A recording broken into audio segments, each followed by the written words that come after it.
My name is Elise, and I'm 44 years old. For most of my adult life, I've carried the title of single mother, a role that has shaped me more than any other. My son Lenny has been my entire world since the day he was born. He's 22 now, grown into a kind, hard-working young man. And though the years have passed quickly, the bond between us has only deepened. We've faced every twist of life side by side, through late-night worries, shared laughter, and endless talks about dreams and disappointments. There were many hard days.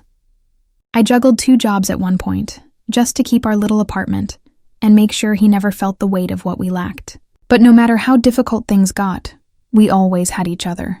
Lenny and I weren't just mother and son. We were teammates, best friends, and in many ways, each other's emotional home. One evening, after a particularly long and cold day, I heard the familiar sound of the front door opening. Lenny stepped in, shoulders slumped, his backpack hanging loosely from one arm. I could see the exhaustion etched across his face. That deep kind of tired that doesn't come just from work, but from the weight of responsibility. He had been balancing his studies with a part-time job, and it was clear the long hours were starting to wear him down. "Rough day?" I asked gently, trying to read his expression. He nodded, barely speaking, and sank into the couch. His silence said more than words could.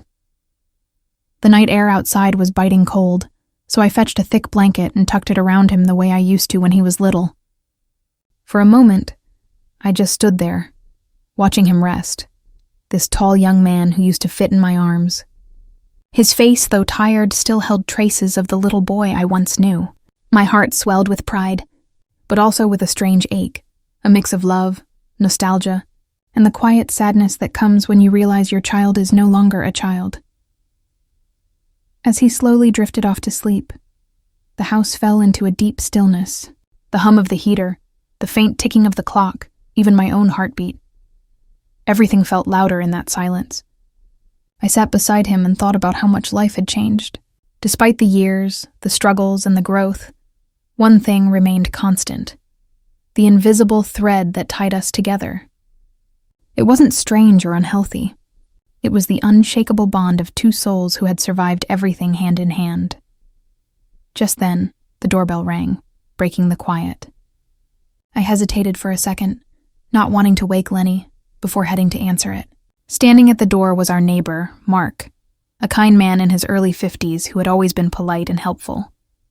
He wore that familiar, warm smile that instantly put people at ease. "Evening, Elise," he said cheerfully. "Just wanted to check if everything's okay. It's getting colder, and I thought I'd make sure your heating's working fine." His thoughtfulness made me smile. "That's really kind of you, Mark. Come in. I think the heater's been acting up a bit, actually." He stepped inside, bringing a gust of cold air with him. As he bent to check the heater, I caught sight of Lenny in the hallway. He had woken up and was watching us quietly, his eyes unreadable. There was something in his gaze, not anger exactly, but a strange protectiveness, maybe even a trace of jealousy. It dawned on me then how hard it must be for him, after years of it being just the 2 of us, to see someone new entering our little world. Change, even small change, can feel like an intrusion when you've built your life in such tight harmony.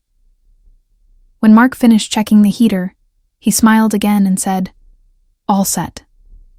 Just needed a quick adjustment." His tone was light, but Lenny's eyes followed every move. After Mark left, the house seemed quieter than before. Lenny sat in the living room, his face thoughtful, eyes fixed on the floor. I sat beside him and gently placed my hand on his shoulder. "You've been quiet all evening," I said softly. "Is everything okay?" He hesitated before answering, his voice low. "I'm fine, Mom. It's just weird, I guess. For so long, it's been just us. I don't really know how to handle someone else being around." His words hit me straight in the heart. I realized it wasn't just fatigue in his eyes earlier. It was adjustment, confusion, and maybe even fear.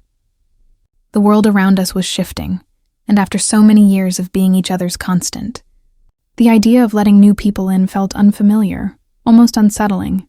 That night, long after he went to bed, I sat by the window, watching the streetlights flicker outside.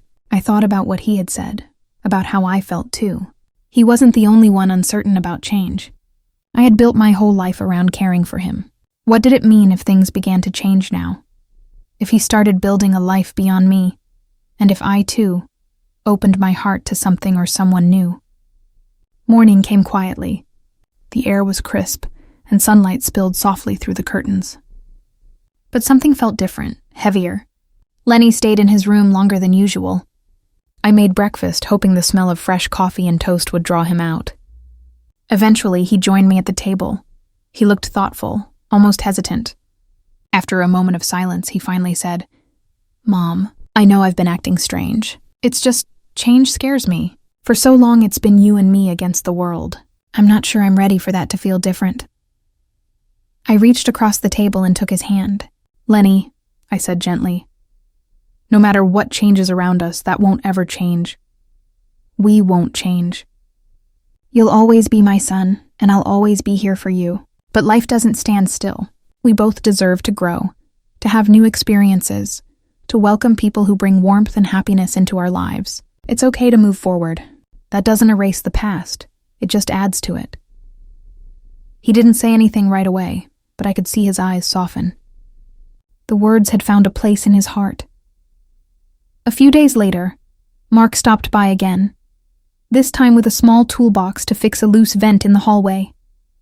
He stayed for tea afterward, chatting easily about the neighborhood and his late wife, who had passed years ago. His kindness wasn't forced. It came naturally. Lenny joined us, quieter at first, but gradually more relaxed. He even laughed at one of Mark's stories, something about getting locked out of his house during a snowstorm.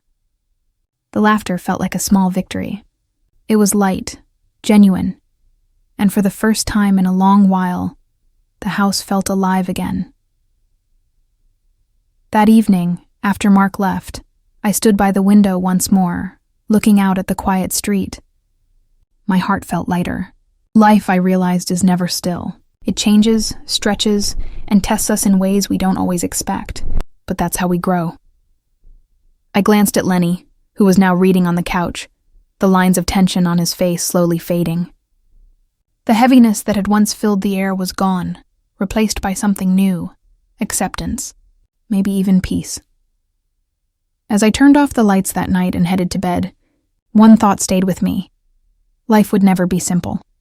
It would always twist and shift, bringing moments of joy and ache. But in those changes lay the beauty of being alive, and no matter how uncertain the future seemed, I knew one thing for sure.